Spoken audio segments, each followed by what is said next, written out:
Guess what I have in my hand? A spider! No, that's not a real spider, it's a drawing. You can draw a spider too. A spider has two main shapes.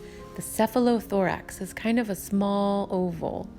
The abdomen is a slightly bigger oval. So I can color two ovals black. Then, how many legs does a spider have? 8.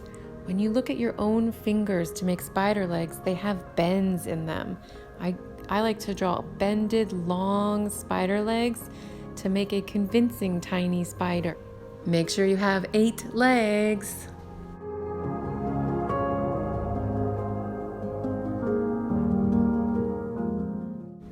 This is a garden spider that's been living outside my front door.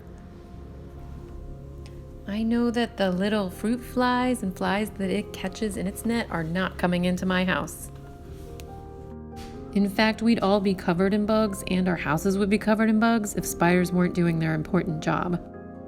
I'm always so impressed by spiders that they find a good spot and then build these enormous, beautiful, intricate, painstakingly made webs all by themselves. They have lines that you can see with your eyes if you have just the right angle.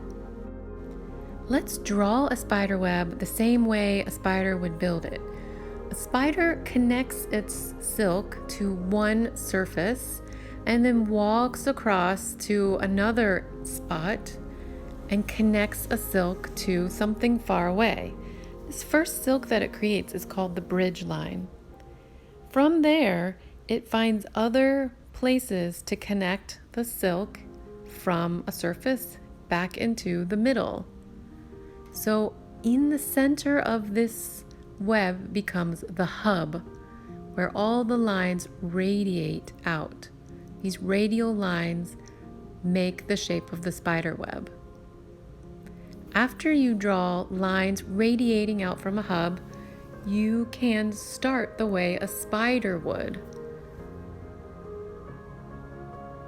So the spider begins in the middle by connecting a straight line across from the radial line to radial line. One by one, it moves across and slowly works its way out and out and out. It's like a spiral, but with straight lines, moving further and further out. I start to feel very hypnotized when I do this, like a focused spider. After a while I was drawing the spider web, I decided I might be better at drawing a spider web if I do one area at a time. So I started to do it that way because I'm a human. And then after a lot of focus, I built a spider web. And I'm going to draw a tiny spider in the center waiting for its food to land. If you are so lucky as to have kind of thicker paper like construction paper or mixed media paper or watercolor paper, you should try this. With a white oil pastel or a white crayon, you can draw a spider web in a similar way. I'm pressing really hard to be sure that my oily or waxy material is being pressed down onto the paper. Next, you can get some coffee or some tea or some fruit punch or grape juice, and you can splash it onto your paper. This is where something magical begins to happen. The waxy or oily substance that you just used is going to resist the colorful liquid. And with a few different colors, you can get something really beautiful. For this painting, I thought of Halloween night and the dark night sky. When we learn about spiders, we actually become a little bit less frightened of them. The spinneret is the part in the back that produces the spider silk.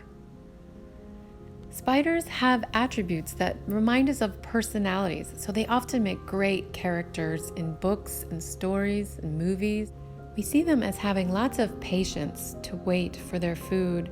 We see them as having lots of perseverance to build their large, intricate webs. And artists are inspired by spiders too. This sculpture is by Louise Bourgeois. This is her. She said that she may have been inspired to think about spiders by her own mother. If you are brave enough to walk beneath one of her sculptures, you get the opportunity to see even more intricate detail. At the bottom of this one is an amazing egg sac filled with small shapes.